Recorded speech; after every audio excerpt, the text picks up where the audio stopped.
Hello, kia ora koutou, daja hao. So welcome to the NZCTA Young Associates event, Zoom into China, Intergenerational Changes and Intergenerational Chances. So I'm your MC, Millie Antka. Thanks so much for coming along on a very cold Tuesday night and tuning in from wherever you may be. So just a few notes on Zoom kind of etiquette before we get started. Just make sure you're muted at all times unless it's like appropriate to unmute, like in the Q&A at the end. If you have a question for the speaker, Jerry, just send it to Alan, who's our question master, privately via the Zoom chat. And we encourage you to keep your video on, but no pressure if you'd like to turn it off.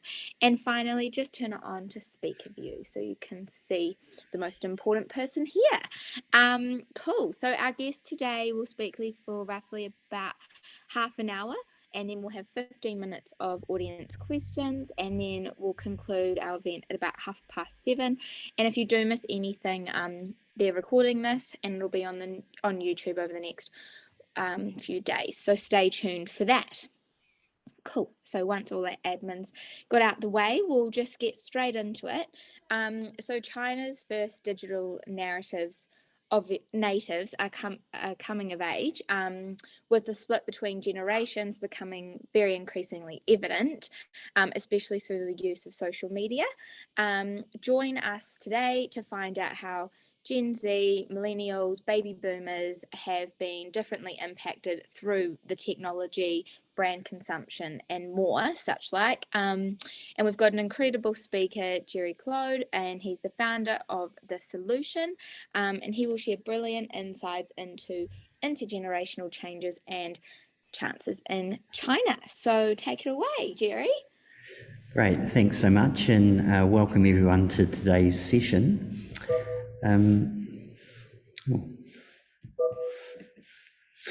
Just a little bit about who I am. So I'm a Kiwi. I was brought up in Motherhood down in the south, and I was lucky enough to be studying at Otago University when they first kicked off Chinese language studies, and I've spent a large part of my career simply interviewing Chinese consumers in the first tier cities, but also out into the periphery as well.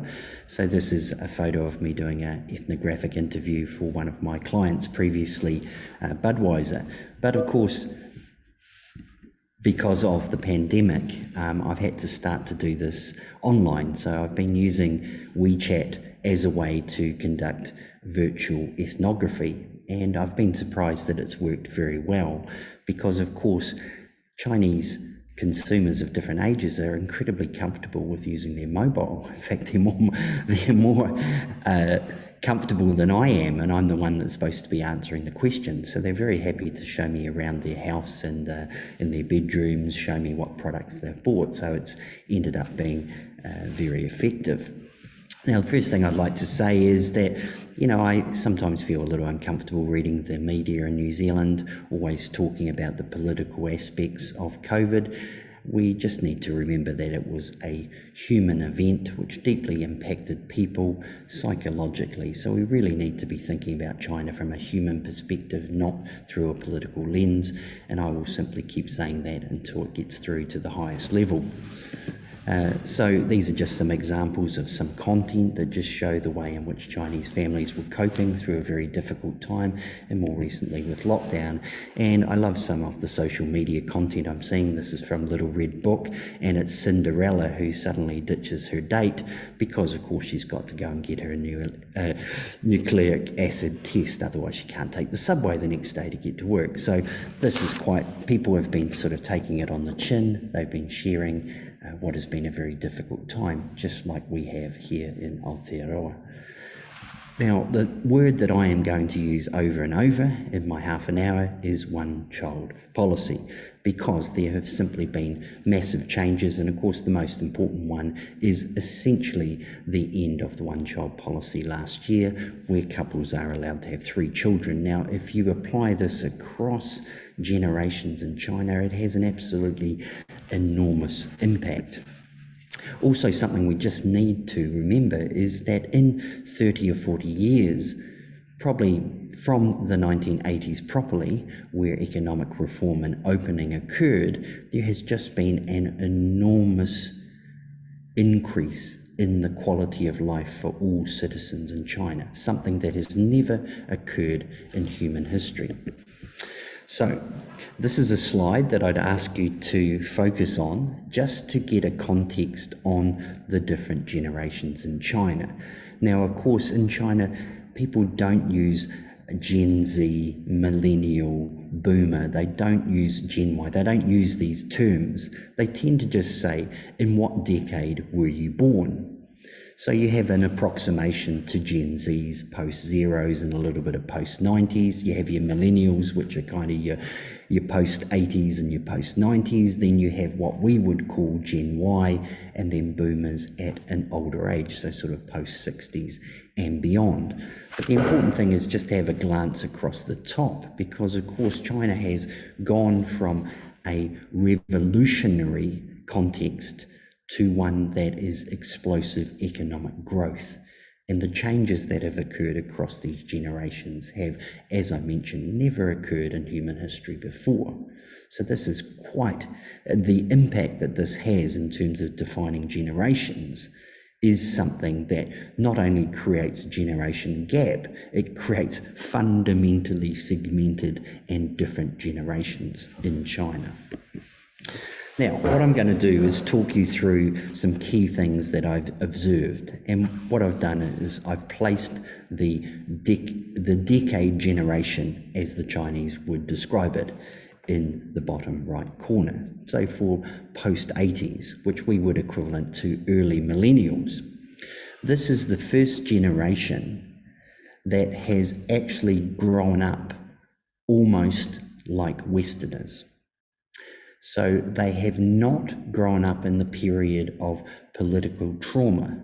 They have simply had nice childhoods, and they have had full schooling. Nothing in their life has been interrupted. And what this has meant is that they are the first generation in China which is global, in the sense that they consumed Western and Japanese pop culture as children. They are also the first generation to hold deeply progressive values, such as independence, individual independence of character, environmentalism, and gender equality. And this is something that they're passing on to their children as parents. They're also the first generation to enter middle age with a modern brand perspective rather than a traditional one. And I would say that the post-80s are a natural target for New Zealand, because they're actively trying to bring in progressive ideas and introduce them to their children as role models. So that's why I've listed them first. So just to go through, you'll see a lot of my slides are just imagery. I'm a visual storyteller. But this is something that shows you the childhood of post-80s. So like ourselves, or like myself, they're familiar with Transformers, the original Transformers, the cartoon show. So there was an enormous enthusiasm when the Transformers was relaunched as a film franchise, because young boys and girls had grown up playing with Transformer toys and having them as gifts for their birthdays and other key anniversaries. Also, just some examples of how post-80s parents are passing on. So this is something that's very popular in China, is the idea of teaching children recycling through these uniquely designed toys. And you see just another example of how these progressive ideas about environmentalism are being shared. Also levels of activism from post-80s. This is a documentary that was very popular in China called Under the Dome, highlighting issues around air pollution. It was later banned, but initially it was shared with millions and millions of people, and was an impassioned plea from a journalist who was a post-80s mother. Also for post-80s, we're starting to see the first articulations of vegetarianism and vegetarianism. And this is very much related with this idea of passing on progressive dietary routines and habits to their children. So this is an example of a post-80s family, very much supporting the idea of the independence and the independent character of their children. So very progressive parenting versus people who are in post-70s, post-80s. It's not the strict Confucian hierarchy, parents know best. It's an open home environment where children are almost equals in these relationships. Now, also with the post-80s, I would describe them as on a health kick. And what this means is that the post-80s, because they grew up kind of like Western kids, they've had a mixed diet. So they've had traditional Chinese food and they've got heavily caloric food from Western junk food, KFC, McDonald's, etc. Wouldn't want to blame them specifically, but you get the picture. And what that means is, as they enter modern society, they're often under scrutiny in terms of their health metrics, particularly around blood pressure and around diabetes. So they've grown up with a little bit of knowledge of gym culture. They know a little bit more about food. Online fitness is kind of something they can turn to. So they've naturally moved towards a healthier, they're probably the first generation to engage with a healthy lifestyle into their middle age. So this is just an example. You have annual work health checks, which when I interview post-80s in China, they're very, very concerned. They keep these results in their bedroom. They want to improve these metrics each time they go back, and they're very conscious of how they're perceived in the workplace. Also, we're starting to see the idea of intelligent devices at home. I took this photo 2 years ago in Chengdu. So a post-80s man had father had invested in including these all over the home, so him and his family could keep on top of these important health metrics. Also, you have this idea of scientific eating. So for post-80s, they've really started to think about things like protein, about the way in which they mix different types of food, the idea of nutritional balance. And of course, relevant social media is also supporting this trend. In this example, this young woman doesn't look post-80s, but she is. She's just in very good shape. And she is actually helping post-80s to kind of design or think responsibly about their nutrition. Also, something that's ticking along in the background is China's social credit system. And my prediction, and people have argued against me here, I would say that the social credit system, which currently measures people's social behaviour, will actually start to track their health decisions. And people who are post-80s, so in their 30s and early 40s, are very conscious that this will affect their employment future. So they're proactively starting to think about health. Also, one of the most explosive sports in China is marathon running, and post-80s are the champions of this. So this is a friend of mine who ran a marathon in Shenzhen, and you can see him and his mates are actively bringing back some of that pop culture that I had talked about earlier in terms of that shared global pop culture connection. Also, we're starting to see online fitness, which is very much targeted at post-80s. It's not focused at fitness, a younger fitness audience. It's focused on this idea of accessible fitness, so very much focused on the post-80s. And then also, it's important to realise that some of the more progressive product propositions in China, such as organic infant and kids nutrition, has been introduced through post-80s parents. So there's a perfect example of Abbott, which is one of the major infant nutrition brands, introducing an entirely organic infant milk powder. And this has been done through the lens of a post-80s mum celebrity, in this case Sun Li. Now, a really important thing is that parents in China, so new parents, are first of all getting older, and they're also getting more experienced. Now, if we think of the changes in terms of the one-child policy, this is natural. So now that families can have 2 or 3 children, naturally the idea of having children is, I would describe it as less rarefied. It's not that you just have one shot at it. The idea of being an experienced mum or parent is now a reality.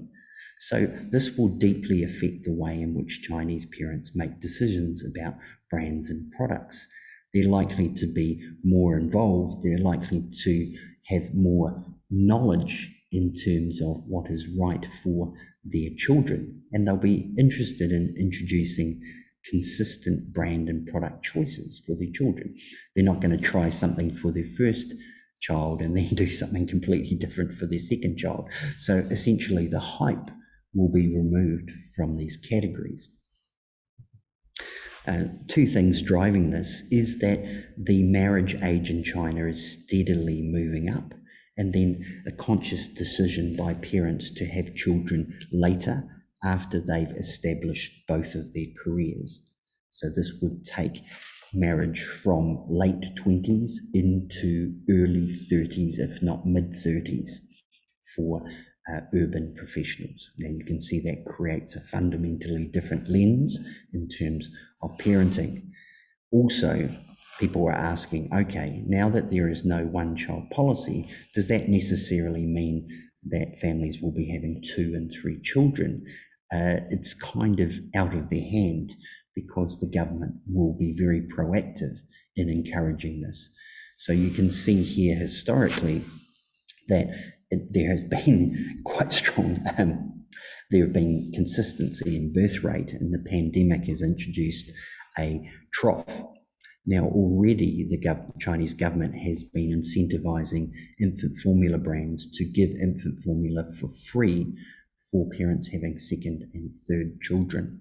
So that just suggests how involved they would become in terms of creating China's version of the nuclear family, up to 4 to 5 members. I believe it will become a norm. Obviously, that creates huge changes. Now, really, really important thing that I don't think brands or organizations are fully across is the idea that China's silver economy will change the world. It will be a huge population of relatively affluent consumers who will have needs in later life.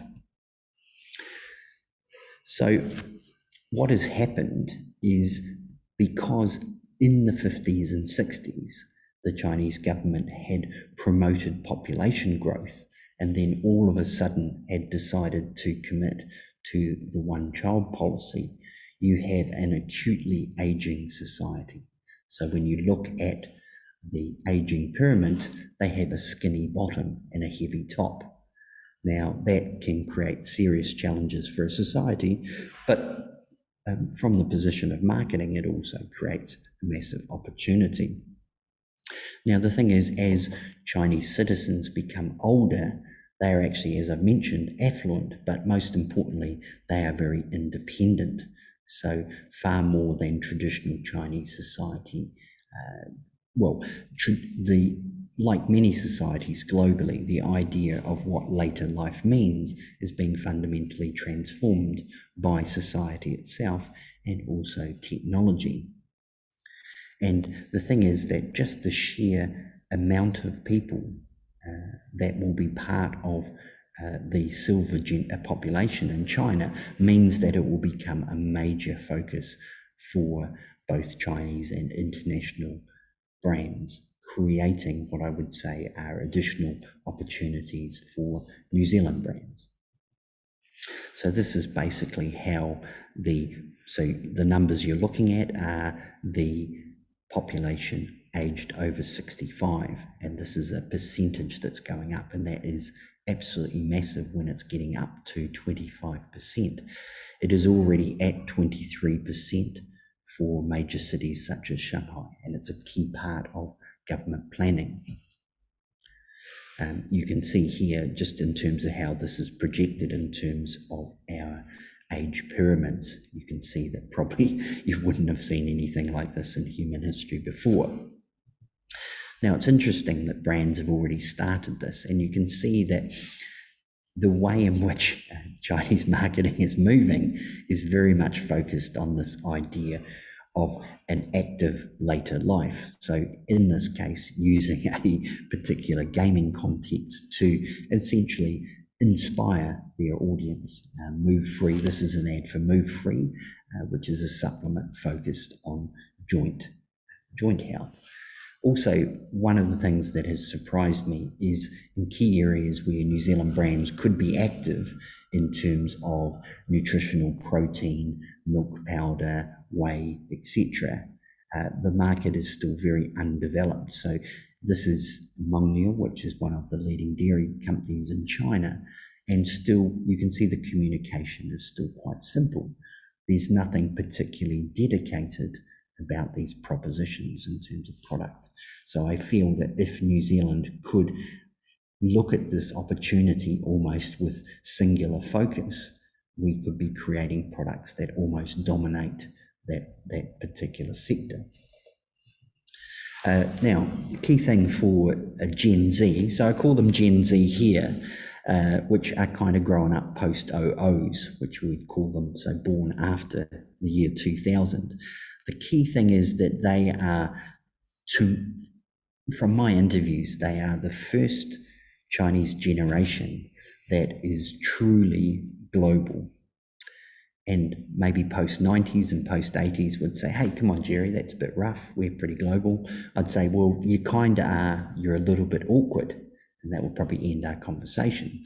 But I stand by my observation that the Gen Z or OOs are the first truly global Chinese citizens. So they're almost the result of decades of opening up and internationalization that has occurred in China.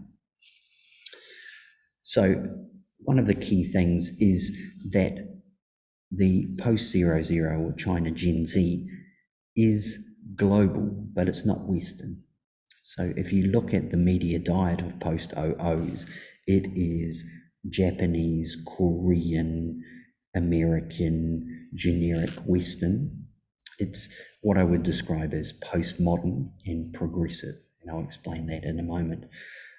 Also, there have been pains by both Chinese and Western media to say that young people in China are more patriotic than ever. They love China. They're buying Chinese things. Please don't believe this for a second. The key desire for China's Gen Z is to be accepted as true global citizens. So that should really be the focus of any brand efforts in their direction. Now, to give you an example, Elaine Gu, who was a double gold medalist at the recent Beijing Winter Olympics, she spent loads of time in Wanaka. She's real cool. I'm a big fan. She's trying to spread the love of winter sport with young people. She made the difficult decision to transfer her national team allegiance from the United States to China, but good on her. I think that's really made a huge impact. But she's hugely popular in China, and the reason is because of her dual parentage. So her father is an American of European descent, and her mother is Chinese.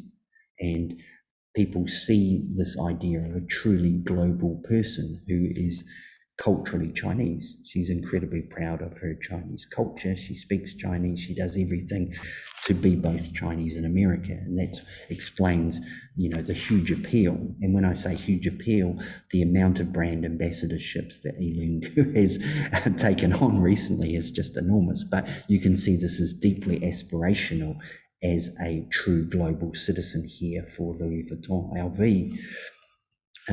Also, one of the things is that Gen Z are really gravitating to iconic global brands. So I like this photo in a Dyson showroom in Shanghai. So Dyson, through its design ethics, or basically, I've always argued that Dyson is a design by symbols. So you know what a Dyson is compared to a Samsung or Toshiba. And this is why the brand is so popular with these young consumers, because of what it represents in terms of global culture.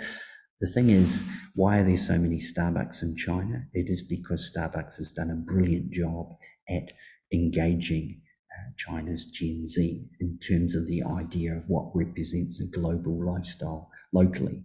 once again, through packaging, through location. There's no coincidence that there are loads of Starbucks reserves in China, i.e. the more premium version of the outlet, really trying to communicate very clearly that you are a global citizen if you are a Starbucks consumer. Now, this is the potential for New Zealand. So I spend a lot of time on Little Red Book, which seems strange for a New Zealand man who is in his 40s. But the stuff that I see is just fascinating. And this is an example of a very popular, vlogger or content creator. And she is doing a segment on cupcakes. And she is very particular about choosing Anchor whipped cream because of what it represents. This represents the best way to make creamed cupcakes. So you can see this is the loop that really connects to double zeros, this idea of almost checking the box of global culture. And you can see, I'm not sure if this is conscious from our friends at Fonterra.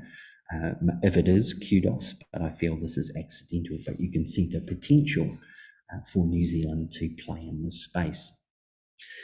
Just to get an idea of the world of Gen Z. So you can see Bilibili is a platform, which a content platform, and you can just see less than 24, which is not quite 00, but it's definitely our Gen Z. You wouldn't get an age dominance like this on any other platform. That's enormous, 81.5%.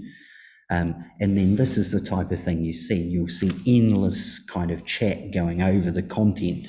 And I chose this one because this performer is Lisa, who is a key member of the Korean the K-pop group Blackpink, and her influence is enormous because she actually has become usually this would be a man in China. It has traditionally been a man, but of course she is the face for Chivas Regal, and she is a Thai performer in a Korean band, but she is basically a key point of engagement for China's Gen Z. So they're living in a postmodern global identity world, which is not necessarily Western. It is truly postmodern. Now, I'd just like to show a video, if I can get this sorted. This will just give you a sense of the way in which Gen Z comfortably engage with global culture. This time it is actually Western culture. So hopefully you can all hear the sound. They're my new, I don't need a job, I don't need my parents, I've got great boots. We were on a break! I'm Chandler, I make jokes when I'm uncomfortable. What I do is I look a woman up and down and I say, hey, how you doing? You threw out Phoebe. I'm Regina Phalange. Oh, Monica, it's so beautiful. I know! The thing they fear the very most. Turn it into something funny. Next! Rob. I look like my great Aunt Tessie. Smell like my great Aunt Tessie. Hey, she's only interested in you because she thinks you're the chosen one. Hey, sorry. Ridiculous! Very good. So you can see very, very comfortable in adapting to those roles. And of course, this is something that they share with other Gen Z globally. So that's the important thing. They see themselves as Chinese, but also as part of a global generation. Now, an interesting one here is that a point about this idea of defying generation. I truly believe that most Chinese citizens are fighting to be ageless, and this is a real key, because the idea that China moves so quickly, it's very easy to feel irrelevant. So people are always trying to age blur. So they're trying to be dynamic. They're going to appear to be healthy. They don't simply want people to know how old they are. They don't want to be discounted. Now, this is meaning that preventative behaviors, so the idea of ensuring you could age blur early has actually become a real growth category in China. So I'll just give you a few examples. I like these ones because this is the type of content that you would see on Chinese social media. The one in the bottom right is really this idea of age blurring. Anyone who knows anything about makeup will be able to scrutinize that, but still you can see there's a desperate effort to show this idea of almost, I think the right word is generational blurring. And then this is just such a cool example. So Wang Dushan was born in 1936, so he's a post-30s. You know, this guy's super old school, but he became the brand ambassador for Reebok. So the idea that he was an active fitness and health ambassador. So really this idea of age stereotypes being flipped on the head is very active in China. Also, another example from Move Free, which is the supplement brand based on joint health. You can see that their campaigns are multi-generational. So they're going to someone who is in their 20s, 30s, 50s, as the idea that you would even need to be thinking about your joints at such a young age. Also, Quaker, which is not a big brand here in New Zealand, but also it is an enormous brand globally, has started to create collagen cereal for young professionals. So once again, this very proactive approach to things that are going to allow you to essentially remain younger. Now, if you think of New Zealand products, we have a lot that are very much focused on this idea of preventative or this idea of rejuvenative benefit.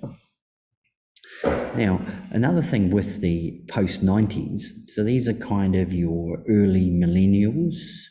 They're kind of, I would describe them as disaffected.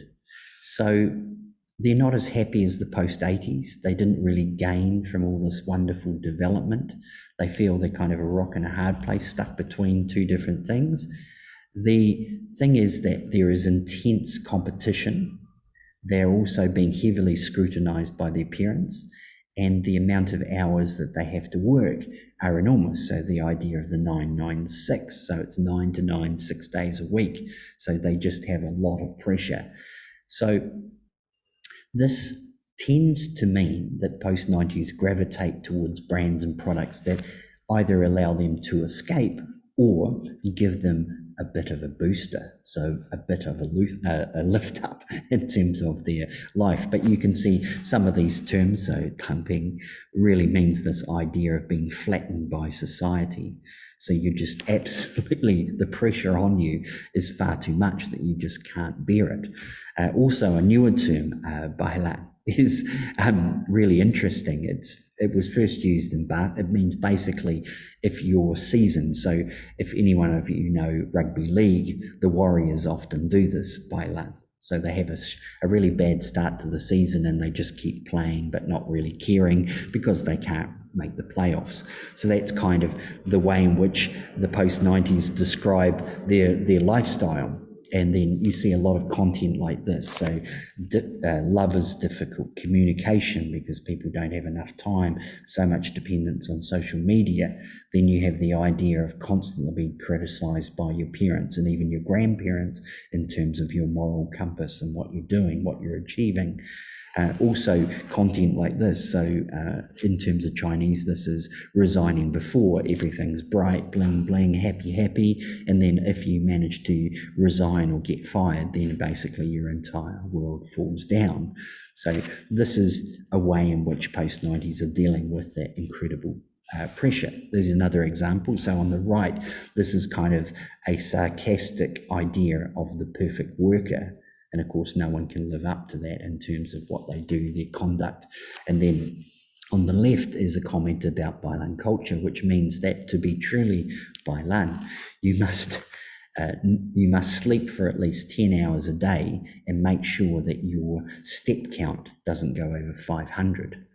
Now, of course, this is all in jest, but you can see it indicates the pressure that people are under. Now, on the flip side, the post-90s is essentially a feminine generation.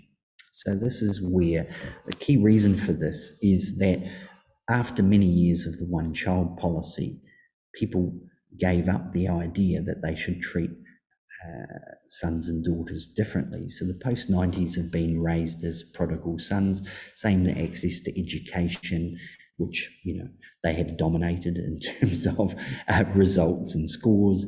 And then also this has led to the same access in terms of employment. Also, there has been a more confident idea around feminine beauty. I would argue simply this has moved from the idea of being skinny to being strong, so a stronger idea of body image. And then also in the same context, men have become less masculine for the post-90s, so more, I wouldn't say effeminate, but certainly they are more co-gender in terms of their socialization, and then also more fluid in terms of their individual identities as well.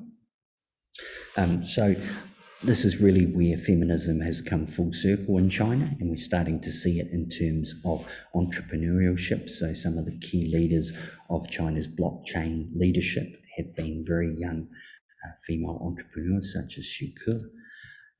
Then also, while Me Too was eventually kind of shut down by the government, the post-90s generation got it moving in China, including some very important legal victories against sexual harassment and worse. So this is very much built out of the post-90s, essentially their feminist ideals. Also, just some examples of just the strong body type. So it's not about being wafer thin, it's about strong muscularity. So this is something you're seeing a lot from the post-90s. Also, this wider idea that the post-90s look like they are shunning the idea of marriage. So this is the first time this has really happened in Chinese society. So this is going to be big in terms of wider trends, in terms of lifestyle. We're still waiting to see how this will pan out. Also, something very important, we talked about China's aging population, but what are older people going to do? And of course, this idea of grandparenting is very, very important. Now, grandparenting is going to become more important. What I mean by grandparenting is the grandparents become proxy parents when the parents are working or do not have the time to care for the 1, 2, and maybe now 3 children. So the types of thing, the idea of being a grandparent will not just be looking after one child, it will be looking after 2 or 3 of different ages. It could be extremely stressful and require a lot of activity and energy.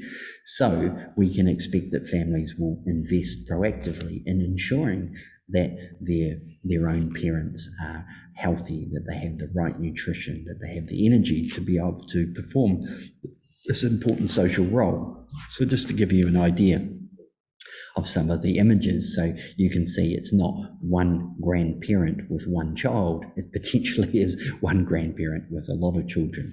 And this is something you will see in China regularly. So it's usually the grandparents that are picking the children up from school. So this has become an entrenched sort of family norm, but that is going to become a lot more complicated as families have 2 and 3 children. So this will create a need in itself to ensure that grandparents are being looked after nutritionally and also mentally.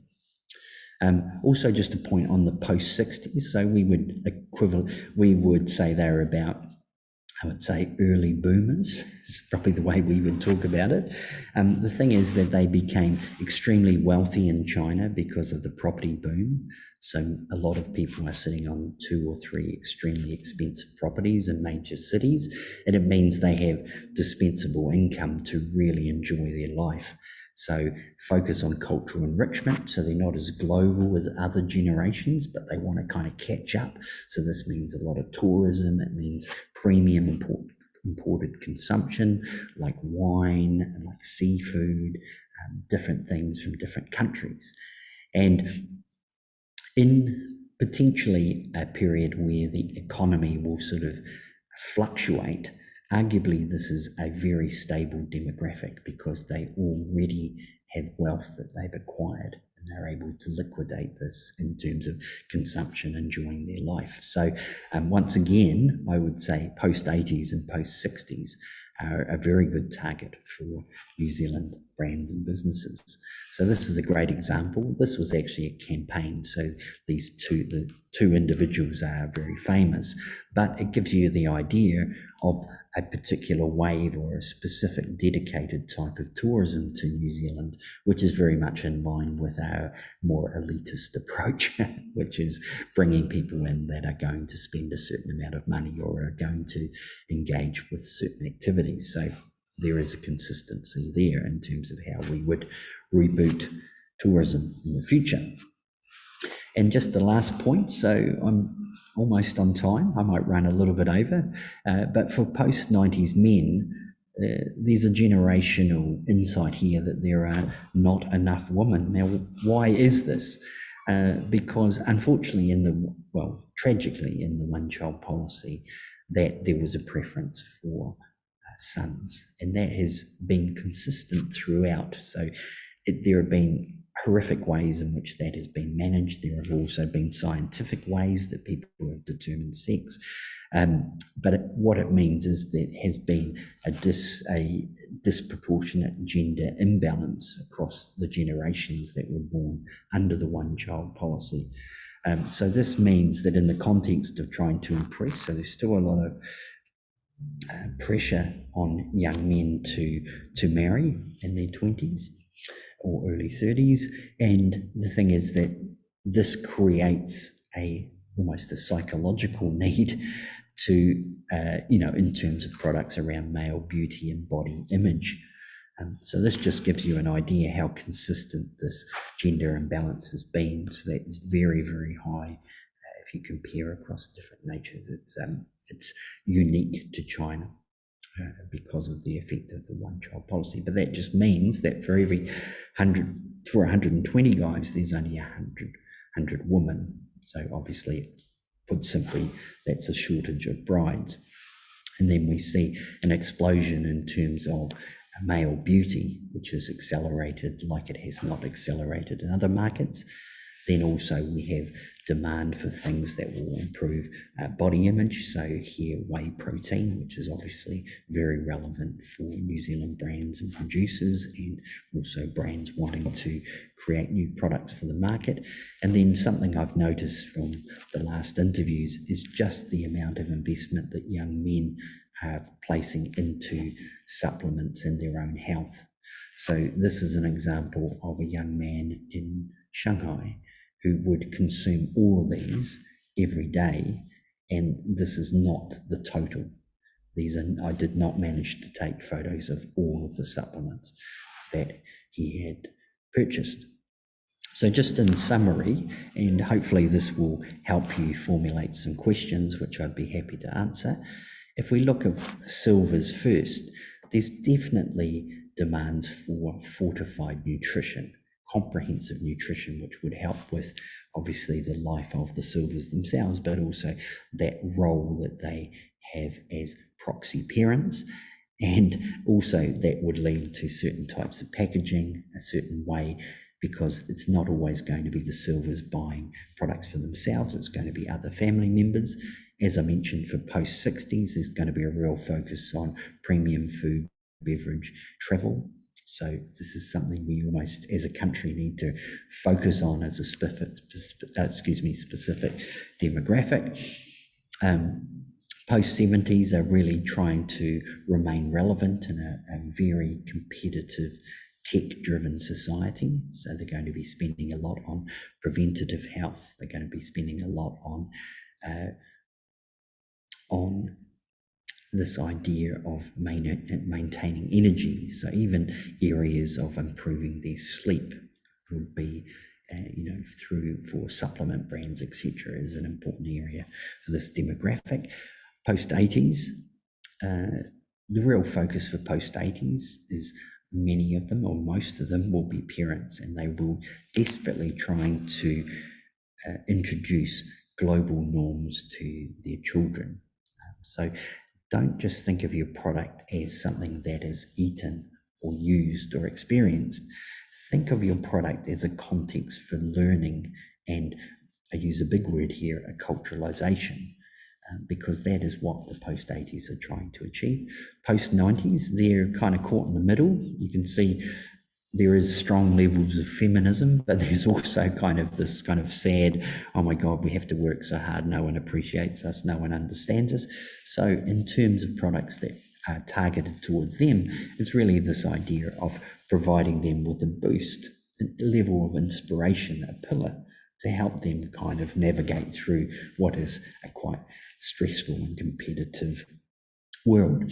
And then for our post-00s or our Gen Zs, really they're desperately wanting to be global citizens. So as international products, what we need to be doing is giving them that relevant piece. Remember, they're trying to tick boxes in terms of their global, their membership to global citizenry. So brands should always be thinking of positioning themselves in that way. Okay, that's all for me. A little bit over time, but I'm sure hopefully you all found that interesting, and I'd be happy to take questions as you have them. Perfect. Thank you so much for your presentation. It was very, very insightful, and I find it amazing how in your 20+ year career you've helped such, like you say, iconic brands and like establish and localize in China, and it's just so impressive how you've spoken, over over 200 local consumers each year, and it's you're kind of one of the few and only Chinese language consumer interviewers of foreign origin. You have so much knowledge on the topic, and I'm sure, I kind of just wanted you to keep talking. I feel like we could just keep talking, listen to you keep talking for hours. And so, yeah, just about what you've spoken about. I love how you've been to so many different families in their homes, interviewing them to get the true understanding of just what the generational changes are like. That's super interesting, and how over time, independence has become valued in China, and how the different generations have benefited from the development changes kind of since that one-child policy. And just lastly, another thing, I don't know if many of us knew, that there's such that disproportionate gender balance, which is also really, really interesting. Awesome. So we'll now go on to the question and answers segment of the Zoom. So I'll pass that over to Alan, our question master for the session. So over to you, Alan. Cool, thanks, Millie, and thank you so much again, Jerry, for the very insightful presentation. I'm sure everyone here has certainly learned a lot. And I guess one of the first questions that I have personally is, obviously you talked at the start of the presentation about how you were the first cohort of university students in Otago to study Chinese and Chinese market. How did that come about, and how did that spark your interest? I think in terms of I grew up in rural Southland, and my father and my uncle had served in the Vietnam War. So, there are something, New Zealand contributed troops to Vietnam, and they were quite conflicted with their experience because they enjoyed being in Asia and they didn't quite understand why New Zealanders were fighting in that war. They spent a lot of time in Hong Kong and had bought us gifts. So quite often those gifts would have Chinese characters. So I must admit I had a bit of a head start. I was fascinated with trying to decode exactly what these presents were and what the writing was on them. And I think it was just very good timing because at Otago I had been studying Asia. So I was very passionate about Asian pop culture. I thought originally that I wanted to be an academic, so I really geeked up on that. Then I had the chance to study Chinese, which was something I'd always dreamt of, being able to study a foreign language, let alone Chinese. And that that's one of the reasons why I was able to study Chinese to the level which allows me to interview people in different parts of China. My first career was as an academic, so as a sinologist based in Australia, before I moved on to the commercial side of things. So to answer your question, it's really, I think, some early influences, and I think very early on, not just me, but a group of close friends at Otago University just ask a very simple question. If we want to live in a future world, we must understand China. That might not mean studying Chinese, but this is a place that we need to know more about. So any opportunity we have, we should take it. I definitely understand, and obviously we've seen, with the 80s and the, China opening up, it's really, it's very ideal, and it's very good to have, understanding of the Chinese market. Obviously, the one-child policy was a pretty big driver for this prezzo. I just wanted to know about more of your, your friends and, people in China, and what are their kind of reactions to the, now the 2 free child policy, personally? Yeah, I think it's an interesting one because it's not really like a relief valve, because the idea of having a second or third child is, of course, a very important decision for both parents, in terms of it's comparatively very expensive to raise a child because of the cost of education, the levels of competitiveness, the idea that these families are both 2-income families. Do they even have grandparents that are able to take on the role of caregivers? So it's not as though you go, yay, we can have more children. There are obviously, like anywhere in the world, major considerations. But what I am seeing, and a key barometer on this idea, is how is the Chinese family being communicated in popular culture, so in advertising and in films. And I would say we've arrived at a 2-child norm. Whether that means, I believe that you will have the idea of the Chinese nuclear family, which will be 4 members, and there will be a certain percentage of the population that will have 3 children. But it's quite a fundamental change, because if we think of the idea of motherhood in China, it's completely different now. So a mother who has 1 child compared with a mother who has 2 to 3 children, in terms of how she manages her pregnancy, her nutrition, her brand choices, how she maybe synchronizes her pregnancy with friends for support. All of these things create a completely different culture around the idea of being a mum. So this is quite a profound change in China, which I don't think people have realized just how big it is. Yeah, for sure. And so just following on, we've got a question from Kelly. She just wanted to thank you for the time for the event and the insights given. Kelly just wanted to ask if you had any perspectives on the different generations' attitudes towards the trust or the quality of local Chinese production brands, especially in food-related categories like pickled cabbage, as an example, especially with the various, Chinese brand product quality that's been exposed in the media. Yeah, I think food safety is obviously a key concern, and there have been sort of reports that Chinese consumers across the different generations are gravitating back towards local brands. I think it's important to look at that in terms of staple or low price items versus premium items, because, as I mentioned, particularly with post-80s parents, it makes no sense for their shopping trolley to be full of local brands. It doesn't allow them to create a context for their children to understand about the world. So at that very top end, so when we're talking about dairy products, fruit, for example, international brands are still going to have the same level of relevance. But the important thing is that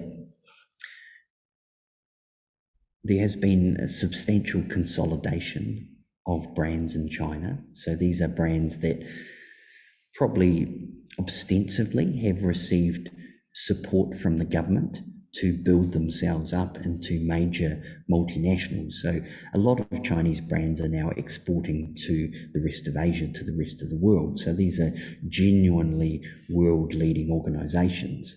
So with those, local Chinese consumers have absolutely no barriers. If they are producing as good, if not better, products than imported brands, then certainly they're going to win out in those categories. And once again, a relevant example is, of course, dairy, where you have major companies such as Mengniu, Eli, Bright Food, that just are, by any measure, they are leading food companies alongside Danone, Nestle, etc. So it's not about nationalism for those decisions. It's just basically people are looking at equally products of equal quality. Yeah. And on the topic of foreign brands in China, obviously bigger cities or like tier 1 cities have a bigger exposure to these global brands per se. Would there be a lot of generational changes that are significant between different regions in China, especially urban and rural China, or like first, second, third tier cities? Yeah, it's a really interesting question. One of the things we need to keep in mind is for major cities. So let's just say, for example, the first tier cities, so Shenzhen, Guangzhou, Beijing, Shanghai, a lot of the population, up to 50%, will be migrants. So when they come to that city, they do not have a wider family support. So it means that their attitudes, the way that they structure their family is quite different. Whereas in probably second, but definitely in third and fourth tier cities, the family structure is still very much intact. So those traditions have more longevity. I think it'll be interesting over time, because you will start to see those differences play out in terms of, say, for instance, the idea of people going back to their hometowns during Chinese New Year. That culture is going to change over time, and certain areas will hold on to it a lot longer, and others it will become more flexible, or people will simply go back in different ways. I think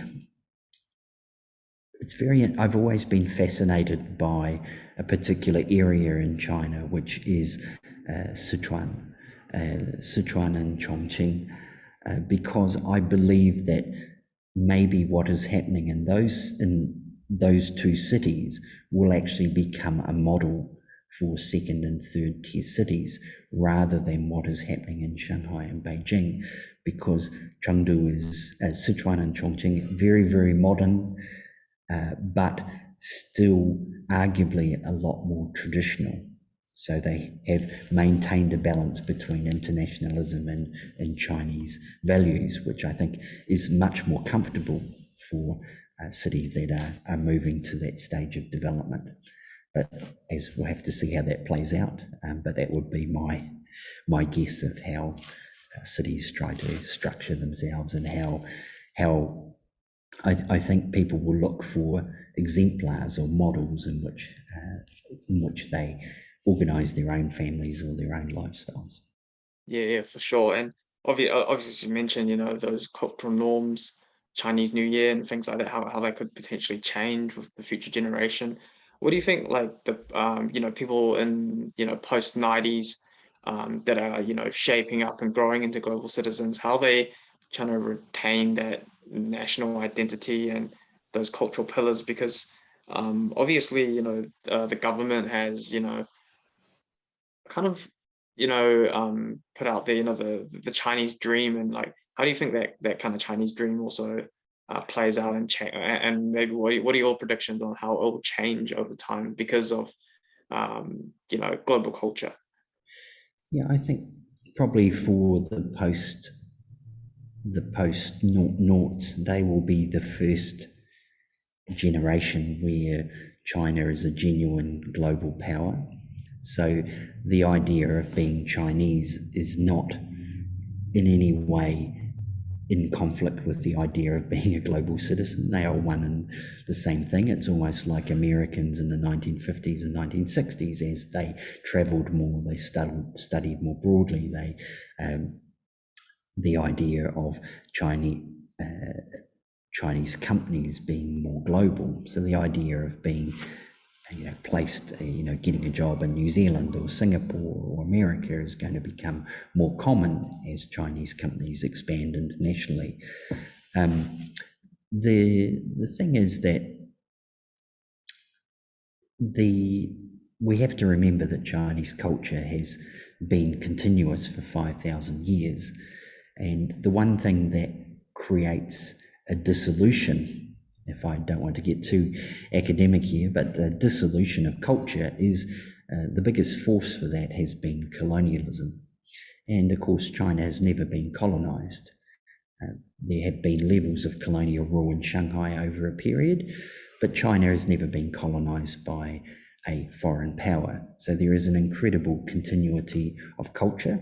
So the fact that people are richer, more affluent, speak different languages doesn't necessarily mean a zero sum in terms of Chinese versus Western. Post 90s and post noughts will simply be Chinese global citizens. They will do that from the perspective of being proud Chinese citizens. So I see that sort of being a negotiation or a new identity that will form. Yeah, awesome. And just one more question to wrap it up, something a little more lighthearted. Obviously, you talked about Bilibili, and I've never actually heard of the social media platform before until now. How do you see the overlap and how content goes viral for these post 2000s in China compared to the Western world? Are there specific examples or experiences that you've seen? Yeah, I think it's very important to think about social media in terms of the role that it has in people's lives. So it would be tempting to say, Chinese post 00s are going to be into TikTok, they're going to be into short form content. But yes, they are. But is that the most meaningful thing they do on social media? Possibly not. It's going to be the content they create personally, or things that they either comment on or create a conversation or create a group. It could be on Bilibili, it could be on another platform. That is going to be more meaningful to them.